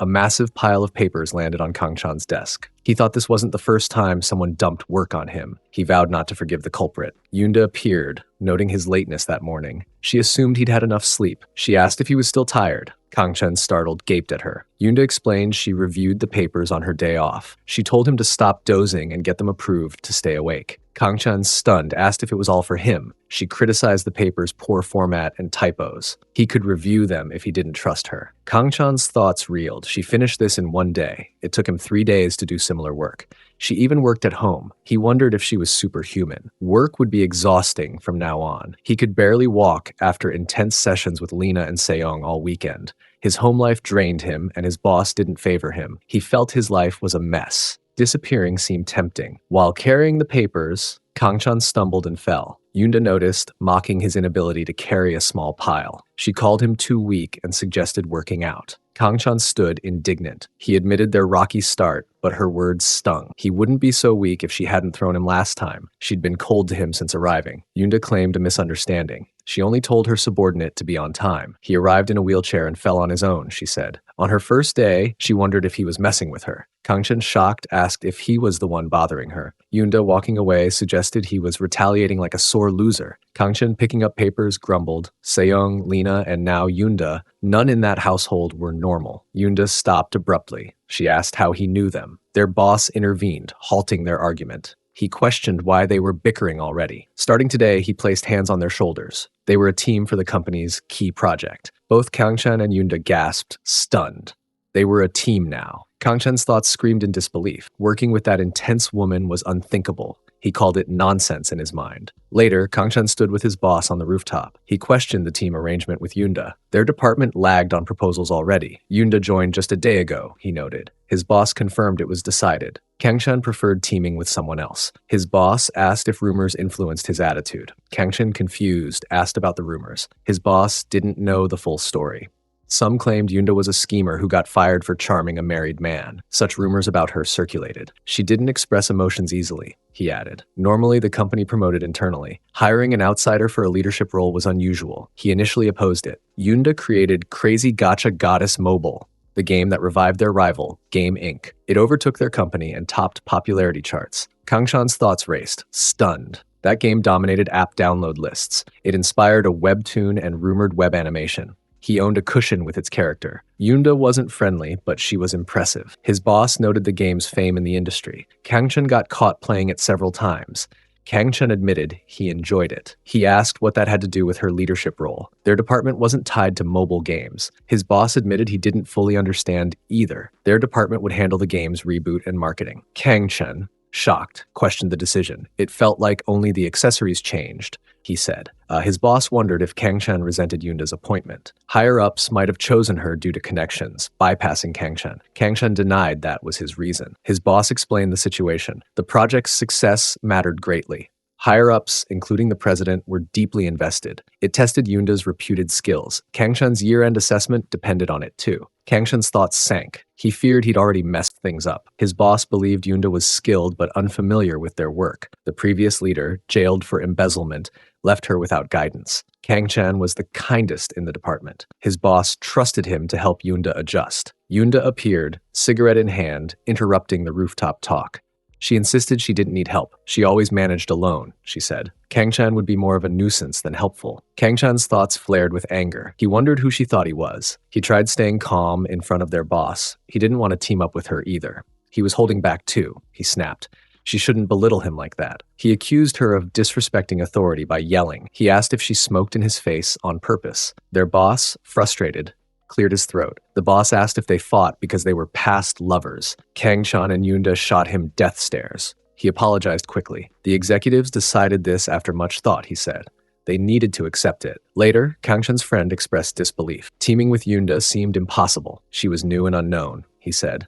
Kangchen agreed, exhausted. His friend warned him to be cautious. Yoonda was cold and selfish. Rumors claimed she tried charming a married man. He teased if Kangchen liked her. Kangchen, outraged, denied it. She wasn't his type. She smoked constantly, had dark eye bags, looked scary, and acted cold and erratic. Her figure didn't impress him either. His friend stepped back, shy. The friend mentioned a business trip with Yoonda in 4 days. He asked if Kangchen would be okay. He offered to help as much as possible. Kangchen's thoughts spiraled. The situation was bad. Time was running out. Normally, a free trip would excite him. Talking to Yoonda felt impossible now. He needed to get closer for the project's sake. Their fight and his rudeness complicated things. He even spoke poorly of her behind her back. He couldn't think of a solution. He urged himself to find a way. A mail notification caught his eye. The message warned him not to be cocky. Countless men, including K-pop idols and rich actors, had pursued the sender. She rejected them all. Losers like Kangchen couldn't normally approach her. Her best friend was the Mapo grizzly bear. She also had a friend at Game Inc. Kangchen's thoughts clicked. She confirmed they all lived together. That night, Seong and Lena sat bored at home. Kangchen burst in, huffing. He asked about their fourth housemate, Yoonda Cha. He needed to know everything about her likes and dislikes. Both girls, confused, asked how he knew Yoonda. After Kangchen explained, Seong were the only smokers in the house. Seong found it amusing. Kangchen's boss was the one who threw him to the ground. Lena called it awkward, like a comedy movie plot. She teased that Kangchen must have done something awful in a past life, perhaps betraying his country. Kangchen, disappointed, pleaded for their help. He needed something to get closer to Yoonda or uncover her weakness. He'd work with her as a team now. He faced obstacles already. He only knew she was older, cold, and taller in heels. Seong smirked, claiming she knew what Yoonda hated. Kangchen eagerly asked what it was. Seong pointedly said, Yoonda hated him. They likely bickered from the start, she added. Lena burst out laughing, agreeing it was likely. Kangchen, frustrated, admitted they fought. He asked if they were satisfied now. Kangchen's thoughts turned bitter. He felt foolish for asking them for help. No better solution came to mind. Lena questioned if he expected their help. He ignored her messages, she said. Now he sought her aid. She asked why he brought it up. Seong, shocked, asked if they exchanged numbers already. Lena clarified it had been months. Seong, furious, called Kangchen a jerk. Kangchen protested, saying Seong never asked for his number. He offered to share it now. He stressed the seriousness of his situation. Nothing was funny about it. Everyone at work relied on them. He felt like he was on a sinking ship. Working with Yoonda seemed impossible. She might not even talk to him. Her smoking only worsened things. Seong suddenly suggested a heart-to-heart talk with Yoonda. Kangchen questioned if that was feasible. Seong insisted it wasn't hard for her. She just spoke and people responded kindly. Kangchen countered that it worked because she was herself. His thoughts grew frustrated. Their advice was unhelpful. A direct talk might worsen things, he worried. Lena admitted they didn't know Yoonda well either. She rarely came home, she said. Kangchen asked why, since they were housemates. Lena shared that Yoonda enjoyed games and drinks. That might not help him, she added. Yunda preferred solitude and seemed repulsed by men currently. It was like her former boss tried to flirt with her. She threw him to the ground, Lena heard. Kang-chan's thoughts clicked. That explained why Yunda joined their company. Kang-chan sighed, asking how to get friendlier without awkwardness. Lena noted his urgency. He even sought their help, she teased. She assured him they had a plan, clinging to Seong. Kang-chan asked if they really did. Lena, grinning, thought this would be fun. She was getting annoyed and bored. Kang-chan asked if they had a solid idea. Lena confirmed they did, but wouldn't reveal it yet. Discussing over drinks would be better, she suggested. Later that night, Kang-chan arrived with fast food and beer cans. The table overflowed with food and drinks. Lena praised the spread, thanking Kang-chan. He pleaded for their actual plan. Lena insisted they had one.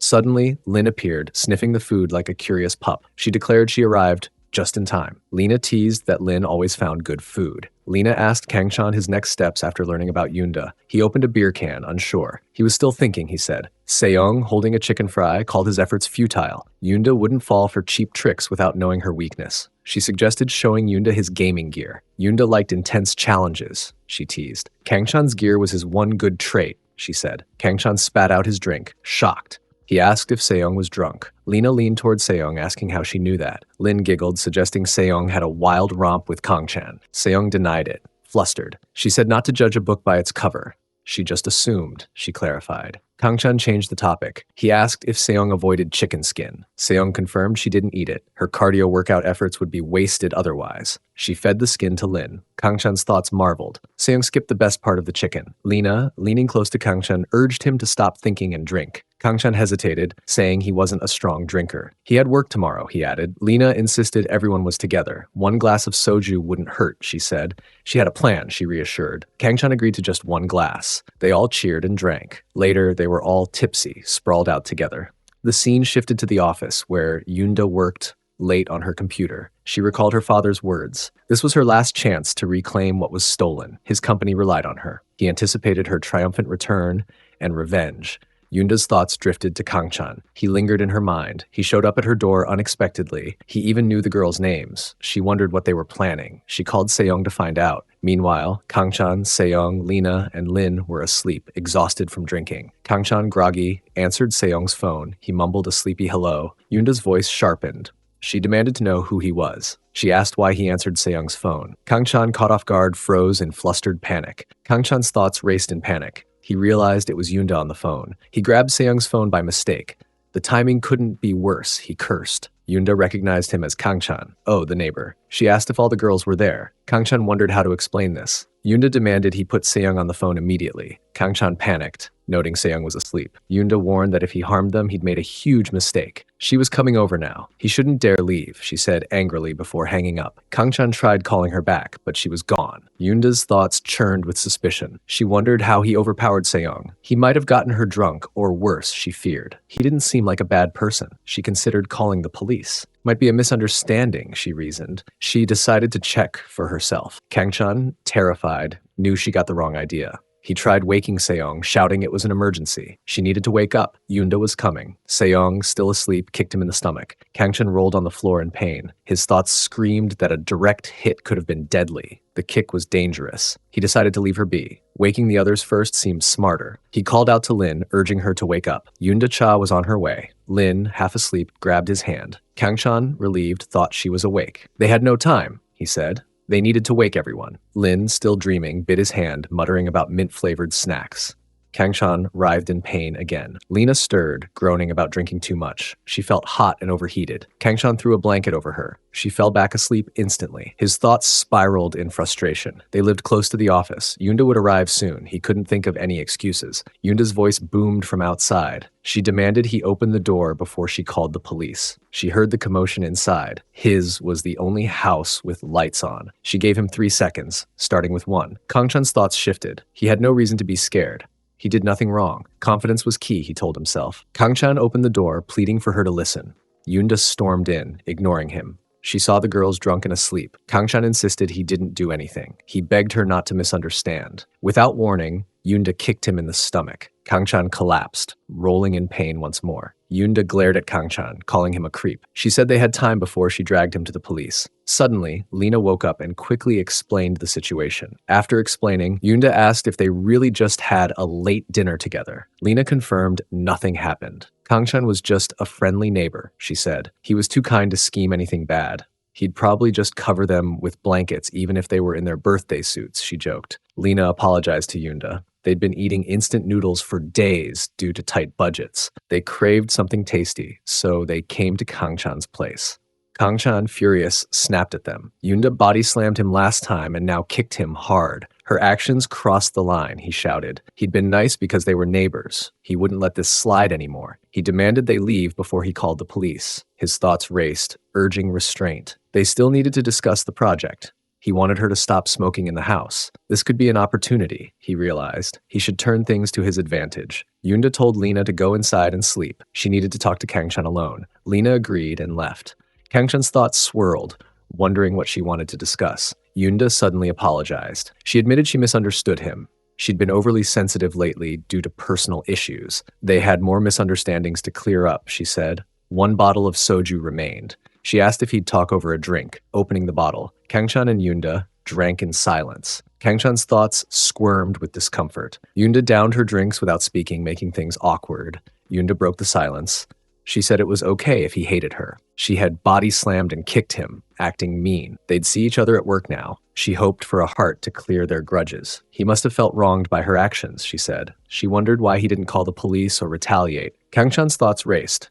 She'd obviously overpower him if he tried. Seyoung would physically erase him, and Lena would publicly shame him. Getting beaten by a girl embarrassed him. Yunda offered to make it up to him. She invited him to name anything he wanted. Kangchan listed her offenses: beating him, refusing teamwork, and her friends messing up his house. He set those aside for one request. She should stop smoking at home. Yunda dismissed his request outright.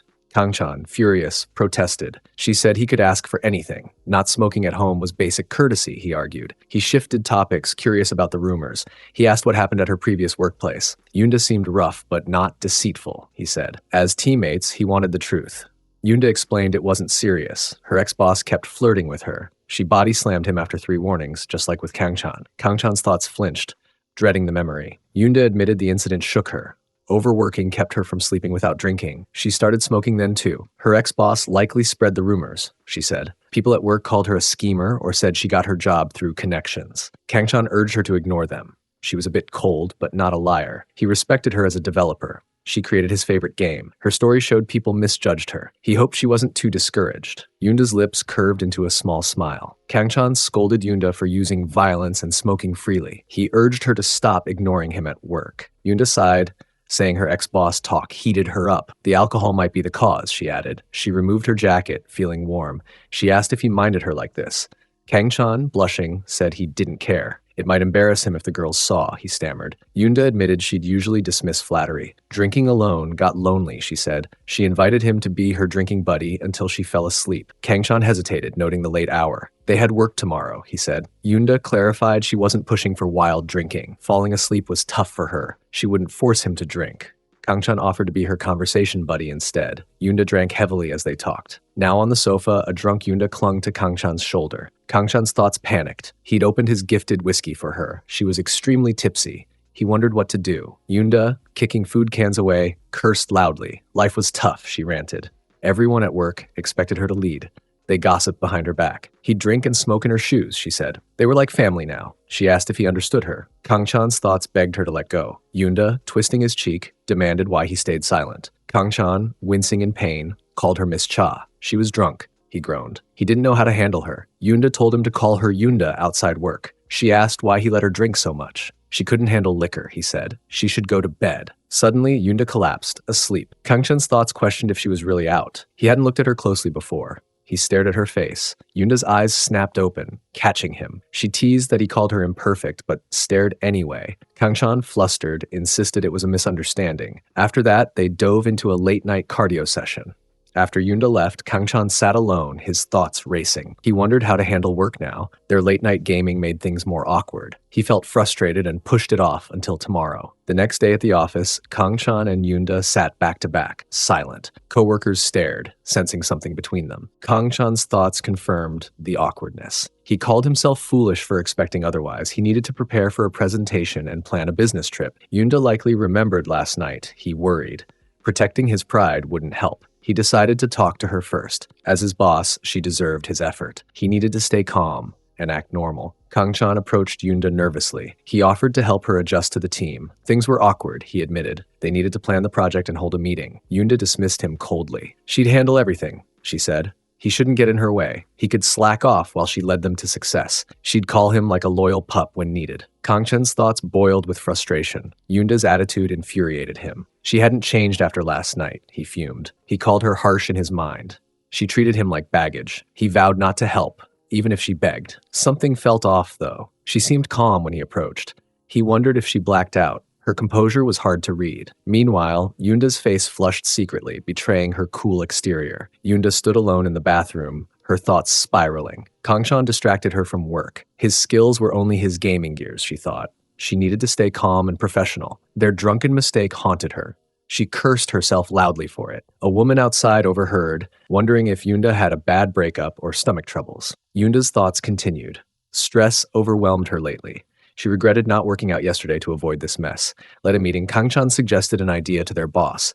The boss praised Kangchan's creativity. He asked Yunda's opinion, calling it a solid plan. Yunda stayed silent. The boss pressed her to speak. Yunda blurted out a crude word. Kangchan, startled, covered it up. He claimed she meant the character needed nice socks. His thoughts raced, questioning her sanity. Her outburst might stem from last night, he worried.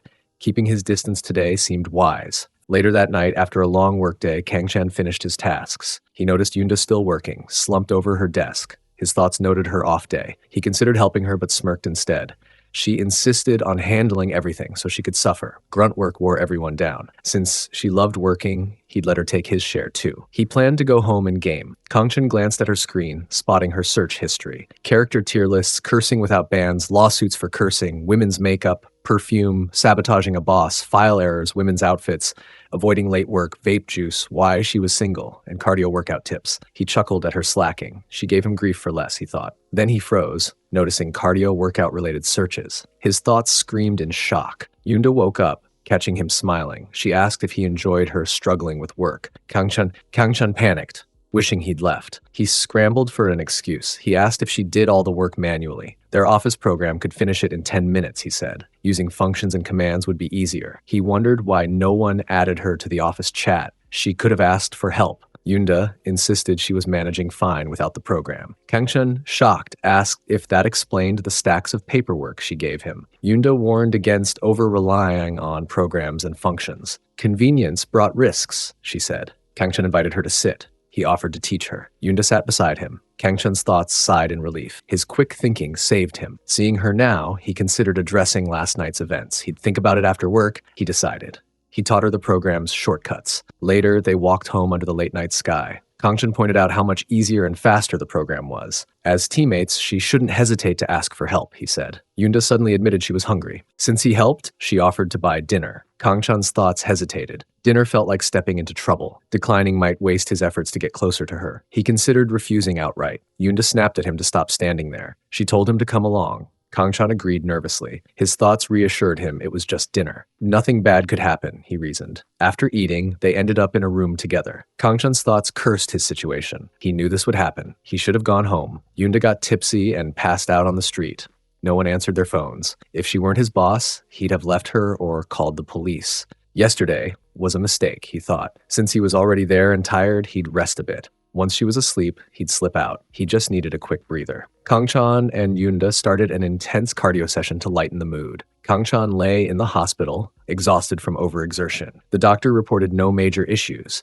Dehydration, mineral deficiency, and sleep deprivation plagued him. Another fainting spell could be dangerous. He needed rest for now. An IV and sedative were administered to help him recover. Yunda's thoughts churned with guilt. She hadn't been rational. She shouldn't have pushed him so hard. As a boss, she failed him. She wondered if he mentioned being worn out yesterday. In her intense focus, She couldn't recall clearly. She might have misheard, she thought. Their boss burst in, alarmed. He asked Yunda what happened. Flustered, she explained they worked late and went to eat. Kangchan suddenly wobbled and fainted. The doctor blamed overexertion, she said. It was her fault, she admitted. The boss took the blame instead. The tight schedule was his error, he said. He felt guilty and promised to delay the business trip a few days. Yunda thanked him, relieved. The boss called them the hardest workers. He knew Kangchan was overdoing it with the new project. Later, Kangchan woke up, seeing Lin nearby. He recalled being in the hospital earlier. He wondered if he was home now. His body ached and his head throbbed. If anyone at work suggested drinks again, he'd quit, he vowed. He suspected the drinks were a setup for this outcome. Lena reassured him to rest. Yunda told her he fainted from overexertion. He didn't look well, she noted. Kangchan sat up, seeing Sejong, Lena, and Lin surrounding him. His thoughts blamed himself, not just overexertion. He protested he couldn't stay like this. The business trip was soon, he said. Lena insisted the doctor ordered rest. They'd take good care of him today, she promised. Kangchan, nervous, tried to protest. The girls crowded closer, squeezing him tightly. Meanwhile, at the office, Yunda worked alone. Her thoughts weighed heavy with guilt. She caused this mess, she admitted. She considered staying with Kangchan. Her work for the day was done, she noted. A worker approached, hesitant. The report's formatting was tough, they said. Typing everything would take 3 days. Yunda, new to the team, might not know their work's complexity. Yunda snapped back, dismissing their excuse. She wasn't clueless about programming and commands. A program could finish it in 3 hours, she said. Unless they wanted a poor performance review, they should complete it today. The frustrated workers agreed and left. After leaving the office, Yunda's thoughts reflected on her situation. Many underestimated her at first.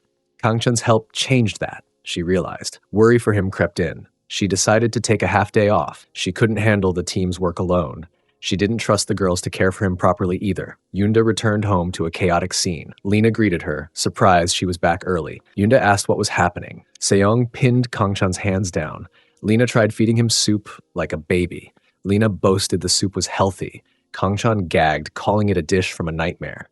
Lena insisted she made it for him. His pickiness upset her, she said. He was too old to be fussy. She urged him to open wide to recover. Yunda's thoughts judged the scene. They weren't nursing him, but torturing him. It resembled a war prisoner interrogation, she mused. Lena forced a spoonful into Kangchan's mouth. Kangchan begged for mercy, pleading for death instead. Yunda noticed Lin holding a phone to his ear, playing music. She asked Lin what she was doing. Lin explained it was cutting-edge healing frequency music. Yunda, baffled, questioned the idea. Yunda's thoughts tightened with stress. This messy place was where he slept, she noted.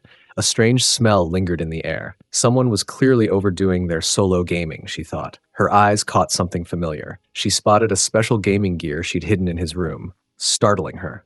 Yunda's thoughts spun in a flustered panic. She hid the gaming gear carefully to keep it from the girls. Only a hidden camera could reveal its spot, she reasoned. She considered the most likely scenario. She might have used it while drunk and left it out. The girls could have found it.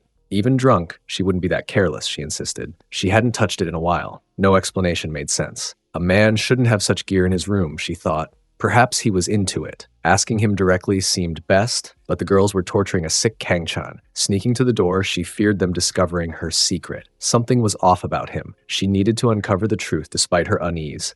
It felt like investigating a crime. Yunda turned on his computer, hoping to find clues. Kangchan caught her, demanding to know what she was doing. She stammered, denying any wrongdoing. He called her out for invading his privacy, despite being his boss. Yunda, guilty, made an excuse. His computer looked nice, she said. Bored, she wanted to play a game. She hadn't done her daily quest, she added. She apologized for not asking permission. Kangchan relaxed, saying it was fine. He heard she liked games. Yunda's thoughts sighed in relief. That was a close call, she thought. She started playing the game. Kangchan soon criticized her. Her gameplay would draw curses from others, he said. Her aim was sloppy and her style outdated. Her shaking hands made it worse. When she lost, he teased how she managed it. Her trembling suggested she was a heavy drinker, he joked. She might get forgetful, he added. Yunda snapped, hurling the keyboard at his mouth in anger. She cursed him loudly in her mind. She urged herself to stay calm. She'd deal with him later. For now, she needed to learn who he really was. Later, at Seyoung's apartment, Seyoung smoked together. Yoonda casually asked if there were issues at home, like Kang-chan annoying everyone. Seyoung laughed, denying any problems. Yoonda mentioned hearing about tension between Seyoung and Kang-chan. Seyoung admitted she wasn't great at handling such things. A serious conversation with him could help, she suggested. Yoonda questioned if a talk would work. Seyoung confirmed that's how she solved problems. At the office, Yoonda's thoughts wrestled with the idea. A conversation was necessary before jumping to conclusions. It was likely a misunderstanding. Asking about the gaming gear felt awkward, though. They'd already shared intense moments together. She could just ask him, she thought. She noticed Kang-chan sipping a juice while working. After a moment, she approached him. She asked for a private talk. Not about work, but something personal. Kang-chan's thoughts grew uneasy. Her serious expression scared him. The gaming incident from last night might be the issue, he worried. She only needed a second, she said. Kang-chan agreed, but noted a meeting was soon. They should get to the point, he said, standing up. Kang-chan glanced at the juice Lena made him earlier. It had boosted his energy, surprising him. Their boss rushed in, relieved to see him well. He reminded Kang-chan about the board briefing today. He prepared materials to ease the process. The big boss was arriving soon, so they needed to get ready. Kang-chan, shocked, asked if it was right now. The boss asked Kang-chan if there was a problem. Kang-chan stammered, denying any issue. He knew the presentation was today, but didn't expect it so soon. The boss placed a hand on his shoulder, urging him not to be nervous. Everything was prepared for him, he said. Kang-chan just needed to do his usual work. Even if he messed up, the boss would cover for him. The big boss had other plans, but learned Kang-chan fainted from overexertion. Impressed, the big boss wanted to meet him in person. Kang-chan's effort left a good mark. The big boss looked forward to meeting him. Noticing Kang-chan's tense face, the boss shared he felt the same with his first big project. He'd go prepare and told Kang-chan to calm down. The meeting was in 30 minutes, so Kang-chan should join soon. The boss left. Yoonda sighed, her thoughts swirling with frustration. She wanted to ask Kang-chan about the gaming gear. The timing was terrible, she cursed. Her curiosity burned, but she could do nothing now. She'd talk to him later, she decided. Yoonda told Kang-chan they'd talk after the meeting. They should get ready, she said. Kang-chan, nervous, told her to go ahead. He'd follow once he finished his task. She shouldn't worry about him. Yoonda's thoughts questioned his behavior. He seemed overly nervous. She told him not to worry so much. She'd be there to help, she reassured. They should stick to their practice. Noticing Kang-chan's silence, she sensed something else. His mood suggested he was up for another intense cardio session. With time before the boss arrived, they dove into a high-energy cardio session bout in the office. Kang-chan and Yoonda lost track of time during their intense cardio session. Meanwhile, their boss and colleagues tried calling Yoonda. She didn't answer, frustrating them. The big boss was arriving soon, and they weren't picking up. Suddenly, the big boss entered, apologizing for his delay. Traffic held him up. He chuckled. The boss, flustered, greeted him nervously. The big boss thanked everyone for their hard work. He asked how the project was progressing. He had high expectations, he said. The boss assured him everything was going well. They were doing their best, he added. The big boss noticed Kang-chan and Yoonda's absence. He asked where they were. The boss hesitated, unsure how to respond. Kang-chan rushed in, clutching papers and looking exhausted. He apologized for being late. He was doing last-minute organizing, he claimed. The boss noted Kang-chan's recent illness. He told him to at least fix his disheveled shirt. Kang-chan, embarrassed, apologized again. The big boss brushed it off, calling it proof of hard work. He asked if Yoonda was waiting for them. Kang-chan, caught off guard, said Yoonda had fainted. The big boss, shocked, repeated the news in disbelief. Meanwhile, Yoonda lay on the floor, worn out from their cardio session. At Kang-chan's apartment, Seyoung and Lena sat together, discussing his condition. Lena remarked that Kang-chan seemed awfully frail lately. He appeared weak, she added. Seyoung agreed, noting his recent fainting spell. He looked haggard these days, she said. He'd always been fragile, she thought, recalling their intense cardio sessions. Lena nodded, calling him pitiful. She flashed back to their gaming too. Work might be tough on him, she suggested. Seyoung pointed out he often worked late. Lena proposed using this chance to repay Kang-chan for his kindness.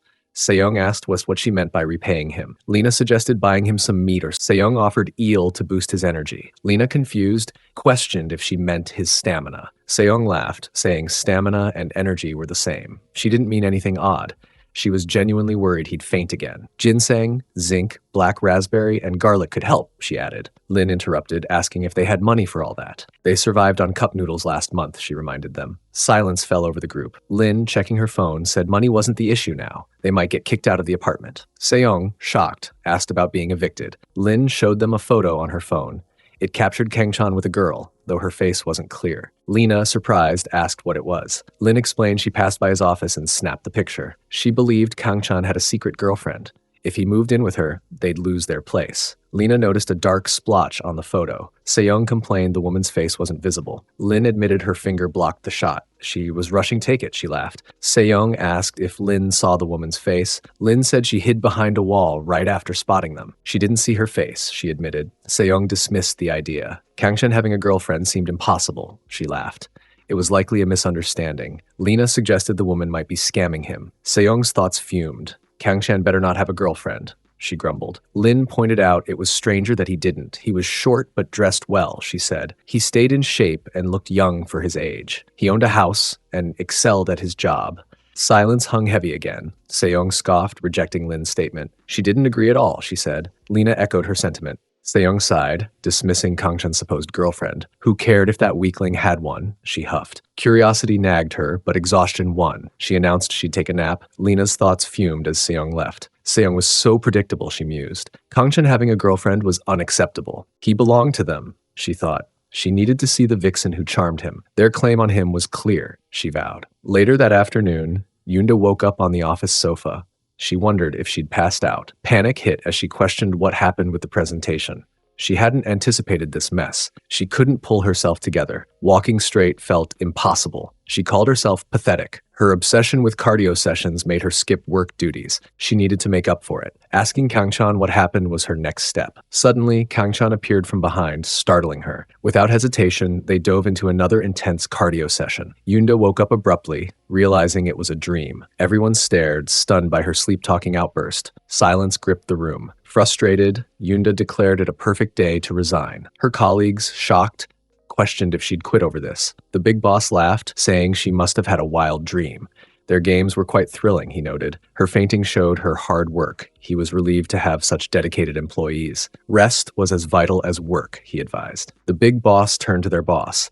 His leadership showed ambition for a promotion, he said. The boss chuckled, agreeing modestly. The presentation went well, the big boss added. The next business meeting would be postponed until the next event. Everyone needed time to rest and recover, he said. He'd leave without needing an escort. The boss bid him farewell nervously. Kangshan sighed in relief. He and Yoonda exchanged awkward glances. Later, they walked through the office in silence. Kangshan's thoughts noted the tension. Yoonda didn't look happy, likely due to earlier events. As a teammate, he needed to cheer her up. He cleared his throat, telling her not to worry. Nobody suspected anything, he said. Everyone made mistakes. He was her reliable teammate, he reassured. Yoonda snapped, calling him foolish. She told him to go home. She'd leave after sorting her thoughts. They'd see each other tomorrow, she said. She walked away. That afternoon, Yoonda drank alone in a restaurant. Her thoughts swirled as she got tipsy. The incident was mortifying, she admitted. She'd been careless lately. She wasn't like this before Kangshan. Seeing him sparked uncontrollable thoughts. She needed to restrain herself to protect her job. As his boss, it was embarrassing. She found it ironic, given she got him drunk and dragged him to a motel. People say sleeping together sparks feelings, she mused. Keeping distance was best to avoid stronger emotions. Their cardio sessions, though fun, disrupted work. His finding her gaming gear bothered her. His closeness with the girls raised suspicions too. Her gear's presence in his room was odd. No matter how she reasoned, it made no sense. She wondered if he used it. She'd have to ask him, she decided, frustrated. Meanwhile, Lena sat alone at home, her thoughts racing. Kangshan was seeing another woman. She fumed. She needed to know who it was. This woman might steal him away. Lena hadn't tamed him yet, she thought. It couldn't be Yoonda, given her nature. The situation frustrated her. Barging into his office wasn't an option. She searched for solutions online. She found a recipe for a special charm drink. Later, while preparing it, she giggled. With this love potion and her cooking skills, Kangshan had no chance, she thought. Kangshan entered, noticing a strange smell. He saw Lena in the kitchen, muttering he'd be home soon. His thoughts questioned what she was cooking now. Seeing her back, he playfully swatted her. Kangshan's thoughts panicked after playfully swatting Lena. She'd be furious, he was sure.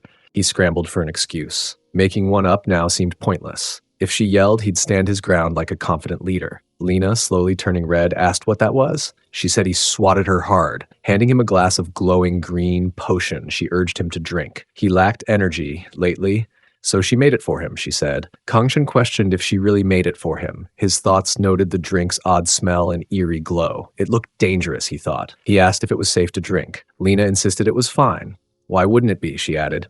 Kangshan's thoughts screamed that drinking it would melt his insides. He couldn't refuse directly, though. She seemed excited for him to try it. He needed to change the subject fast. Any excuse would do, he decided. Kangchan thanked her but said the drink wasn't what he needed. Her company was the real energy boost, he blurted. Lena's face flushed and silence fell. Kangchan's thoughts cringed. He couldn't believe he said that. His face burned with embarrassment. Things grew more awkward. He thought his plan would work. Lena, smirking, called him bad boy. Helping him recover was her specialty, she said. She told him to wait in his room. She was sweaty and needed to wash up first. She'd clear all his stress, she promised. Kangchan stammered in shock. Lena left, telling him to look forward to it. His thoughts spiraled.